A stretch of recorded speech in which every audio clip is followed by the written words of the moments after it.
खबर है हिंदुस्तान और चीन को लेकर के। हिंदुस्तान और चीन के दरमियान जो एलएसी पर ताकुल का दौर है अब खत्म होता हुआ नजर आ रहा है। करीब 3 से 4 महीने के गैप के बाद अब फिर से 16वें दौर के मुज़ाकरात का इनेकाद अब से थोड़ी देर बाद होगा। 10:30 बजे का वक्त रखा गया है। 10:30 बजे के वक्त चुशुल के मकाम पर हिंदुस्तान की तरफ बाज़ाब्ता तौर पर फौजी सतह की मीटिंग शुरू होने जा रही है। इस मीटिंग में 2-3 अहम बातें हैं और 2-3 अहम बातें ये हैं कि हिंदुस्तान और चीन के दरमियान करीब 2 साल होने जा रहे हैं जब दोनों मुल्कों की फौज आमने सामने डटी हुई है। एलएसी पर जो सूरत हाल हमने देखी थी उसके बाद से लेकर अब तक के बहुत ज्यादा सूरत हाल या उसमें तब्दीली नहीं आती दिखाई दे रही है, न फर्क पैदा हुआ है। चीन अपने मंसूबे पर मुसलसल काम कर रहा है। अंदरूनी खाना वो बाज़ाब्ता तौर पर कई ब्रिज तैयार कर चुका है, कई मिलिट्री बेस तैयार कर चुका है, बहुत सारी तामीरात इंफ्रास्ट्रक्चर वगैरह को वहां पर तामीर कर चुका है। इन तमाम सूरत हाल पर हिंदुस्तान की बारीक नजर है, लेकिन हिंदुस्तान की ये खुश उसलूबी कहिए या एक ऐसा बिहेवियर कहिए जिसकी जितनी तारीफ की जाए कम है, वो ये है कि हिंदुस्तान ने इन तमाम चीजों के बावजूद सिर्फ और सिर्फ एक बात की वकालत की है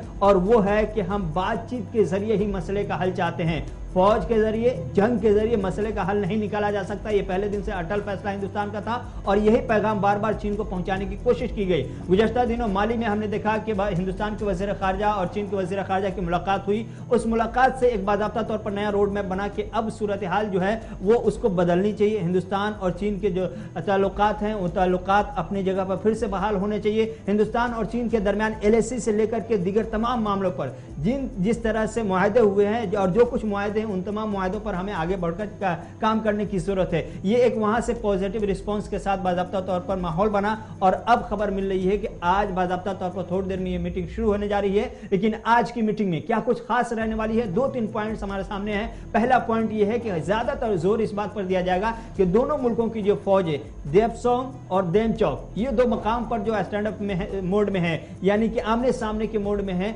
वहां से किस तरह से इनखला हो, उसे कैसे पीछे हटाया जा सकता है, कैसे क्या तरीका इख्तियार किया जा सकता है, इसको लेकर के बाज़ाब्ता तौर पर ज्यादा वक्त सर्व किया जाएगा, इस पर गौर किया जाएगा। दूसरी जो बात है कि हमने जो रिपोर्ट मिली वो ये कि एलएसी पर चीन की तरफ से 5G टावर का लगाया गया है, तैयार किया गया है। इसके अलावा कुछ और ब्रिज बनाए जा रहे हैं। इन तमाम को लेकर के हिंदुस्तान की तरफ से भी एहतजाज किए जाएंगे, एतराज दर्ज किया जाएगा और इसको किस तरह से खत्म किया जाए, इन तमाम हवालों से हिंदुस्तान अपना मौक़िफ़ वाज़ेह कर देगा। लेकिन यह है कि मकसद एक है, मुद्दा एक है कि कैसे सूरत हाल तब्दील हो। हिंदुस्तान और चीन के दरमियान जो एलएसी पर जो स्टैंड ऑफ की सूरत हाल है उसको कैसे अमन के माहौल में बदला जाए और कैसे पुराने पोजीशन पे हिंदुस्तान के वज़ीर ख़ारजा एस जयशंकर ने पिछले दिनों ही चीन को एक पैगाम साफ अंदाज में भेज दिया था कि एक तरफा तब्दीली स्टेटस को तब्दील करने का अगर फैसला चीन करता है या इस तरह की हरकत करता है तो किसी भी नई से भारत कबूल नहीं करेगा। हिंदुस्तान ने अपना स्टैंड पहले ही क्लियर किया हुआ है और आज फिर से उस स्टैंड को क्लियर किया जाएगा। लेकिन ज्यादा फोकस इस बात पर होगा आसिफ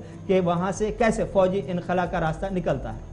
इसी मीटिंग से चंद घंटे कबल, क्योंकि खत्ते का दौरा भी चीनी सदर शी जिनपिंग कर रहे थे और उन्होंने बड़ी अहम मुलाकात भी की है और ये मुलाकात हुई है फौजी हुकाम के साथ। जो रिपोर्ट सामने आई है उसमें चूंकि 4 दिन का उनका दौरा था और जो बताया जाता है कि जिंगजिंग जो मिलिट्री डिस्ट्रिक्ट है जहां पर फौज की सबसे ज्यादा तनसीबात इस हिस्से के अंदर, ये वो खिता जो लद्दाख के साथ टकराता है और इस एरिया के अंदर मौजूदा वक्त में सलामती सूरत चीन की तरफ क्या है उसका तो जायजा लिया ही है।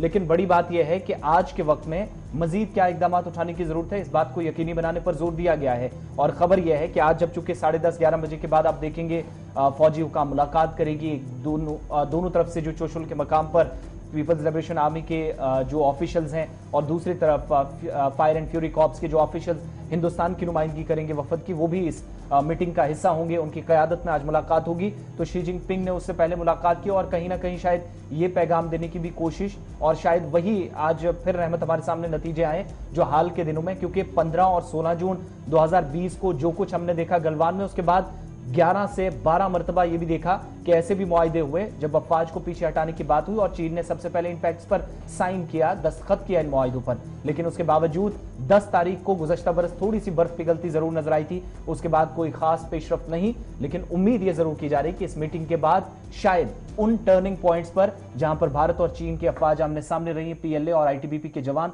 थोड़ा सा पीछे हटाया जाएगा, बर्फ और पिघलती हुई नजर आएगी।